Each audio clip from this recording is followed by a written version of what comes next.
நல்ல அன்பும் பண்பும் கொண்ட அனைத்து நல்லுள்ளங்களுக்கும் எனது அன்பான வணக்கம். இன்னைக்கு நாம இந்த 2024ஆம் ஆண்டு எந்தெந்த ராசிக்காரங்களுக்கு வெளிநாடு போறதுக்கான யோகங்கள் இருக்குது அப்படிங்கிறத நாம இப்ப பார்க்கலாம். ஏன்னா நிறைய பேருக்கு வெளிநாடு போய் அங்க வேலை பார்க்கணுங்கிறது ஒரு கனவாகவே இருக்கும். சில பேர்த்துக்கு அது லட்சியமாக கூட இருக்கும். அந்த லட்சியத்தெல்லாம் இந்த வருடம் அடைய முடியுமா அப்படின்னு கேட்டா பார்க்கல எந்தெந்த ராசிக்காரங்களுக்கு இந்த அமைப்பு இருக்குதுன்னு. பொதுவா வெளிநாடு அமைப்பு அப்படின்னு நாம் பார்த்துக்கிட்டோம்னா 8, 12ஆம் இடங்கள்ல சுபகிரகங்கள் நின்று அதனுடைய தசாமுக்திகள் நடந்ததுன்னா கண்டிப்பா வெளிநாடு போவாங்க. அது சரராசியில் இருந்ததுன்னா அங்கேயே வெளிநாட்டிலேயே செட்டில் ஆகக்கூடிய ஒரு அமைப்புகளும் வரும். அதே மாதிரி ராகு கேதுக்கள் தசை நடக்கையிலையும் வெளிநாடுகள் போக முடியும். இந்த அமைப்பு உங்க ஜாதக ரீதியாக இருந்ததுன்னா இந்த கோச்சாரங்களை நீங்க எடுத்துக்கவே வேண்டியதில்லை. உங்க ஜாதக ரீதியாக 8, 12 வலுவாக இருந்து அதனுடைய தசை நடந்ததுன்னா நான் சொல்லக்கூடிய ராசியை தவிர மற்ற ராசிக்காரங்களும் வெளிநாடு போக முடியும். இப்போ கோச்சார ரீதியா எந்தெந்த ராசி போகும் அப்படின்னு கேட்டீங்கன்னா முதல்ல மிதுன ராசிக்காரங்க. மிதுன ராசிக்காரங்களுக்கு 12ஆம் வீட்டுக்கு குரு வரப்போகுது. அதாவது ஏப்ரல் மாதத்துக்கு அப்புறம் உங்க ராசிக்கு 12ல குரு வருது. 12ல குரு வரதுனால வெளிநாடு கண்டிப்பா மிதுன ராசிக்காரங்கள் எல்லாருமே போக முடியும். அங்க போய் நல்ல ஒரு பொருளாதாரத்தையும் சம்பாதிக்க முடியும். இல்ல அப்படின்னாலும் இங்க இருந்தாலும் வெளிநாடு ஒரு டூர் போகணும்னு நினைச்சாலும் கூட தாராளமாக போயிட்டு வர முடியும். மாநிலம் போயிட்டு வர்றது எல்லாமே ரொம்பவுமே சாதகமாக இருக்கும். வெளிநாடு போறதுனால உங்களுக்கு கண்டிப்பா சாதகமான சூழல்கள் தான் கண்டிப்பாக இருக்கும். மிதுன ராசிக்காரங்களுக்கு ரொம்ப ரொம்ப சாதகமாக இருக்குது வெளிநாடு போறதுக்கு. அதே மாதிரி வெளிநாட்டிலேயே நான் இருக்கிறேன் அப்படின்னாலும் கூட 12ல குரு வர்றது வெளிநாட்டுல நல்ல ஒரு வருமானத்தை உங்களுக்கு தரும். 12ஆம் வீட்டில் இருக்கக்கூடிய குரு வெளிநாட்டில் இருக்கிறவங்களுக்கு எல்லாத்துக்குமே நல்ல பொருளாதாரத்தையும் நல்ல தன வரவையும் கண்டிப்பாக கொடுக்கும். அடுத்தது எந்த ராசிக்காரங்க வெளிநாடு போவாங்கன்னு கேட்டீங்கன்னா தனுசு ராசிக்காரங்க. ஏன்னா தனுசு ராசிக்காரங்களுக்கு இந்த குரு பயிற்சி ஆகும்போது 6ஆம் வீட்டுக்கு வரும். 6ஆம் வீட்டுல இருக்கக்கூடிய குரு பகவான் நேரம் 12ஆம் வீட்டை தான் பார்க்கும். அங்க 12ஆம் இடம் வலுவாகும் போதே நீங்க வெளிநாடு கண்டிப்பாக போக முடியும்.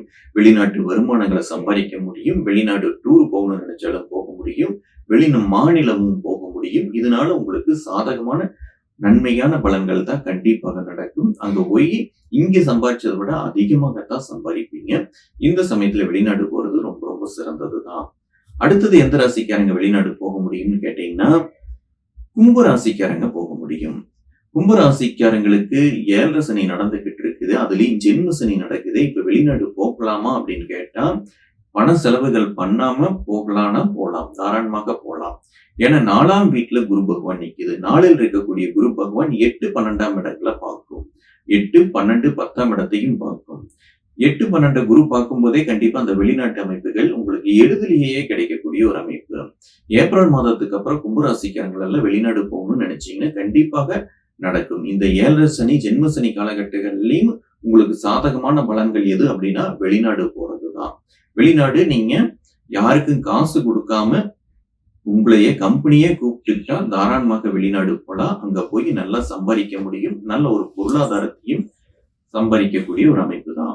அடுத்தது எந்த ராசிக்காரங்க வெளிநாடு போக முடியும்னு கேட்டீங்கன்னா துலா ராசிக்காரங்க வெளிநாடு ரொம்ப எளிதிலேயே போக முடியும். ஏன்னா துலா ராசிக்காரங்களுக்கு குரு பயிற்சி ஆகும் போது 8ஆம் வீட்டுக்கு வரும். 8ல குரு 12ஆம் வீட்டை பார்க்கும்போது 8ஆம் இடமும் வலுவாகும், 12ஆம் இடமும் வலுவாகும். 12ஆம் வீட்டுல ஏற்கனவே கேது பகவான் இருக்குது. ஆக துலா ராசிக்காரங்க உறுதியே இந்த வருடம் வெளிநாடு போகணும் முயற்சி எடுத்தீங்கன்னா கண்டிப்பாக நடக்கும்.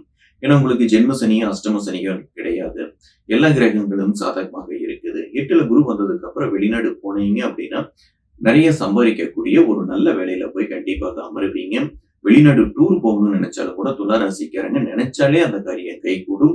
அப்படி ஒரு சூழல் தான் துலா ராசிக்காரங்களுக்கு இருக்குது.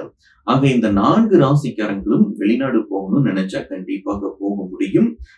தனுசு ராசி, மிதுன ராசி, துலா ராசி, கும்பராசி இந்த 4 ராசிக்காரங்க வெளிநாடு உறுதியாக போக முடியும். இந்த வருடத்துல உங்க ஜாதக ரீதியே 8, 12 சுகத்துவமாக இருந்தது அப்படின்னா இந்த வீடியோ உங்களுக்கு பிடிச்சிருந்துச்சுன்னா லைக் பண்ணுங்க. பிளானட் டாக்கீஸ் சேனலை சப்ஸ்கிரைப் பண்ணுங்க. மறக்காம பெல் ஐகான் கிளிக் பண்ணிருங்க. மறுபடியும் அடுத்த வீடியோல சந்திப்போம். நன்றி, வணக்கம்.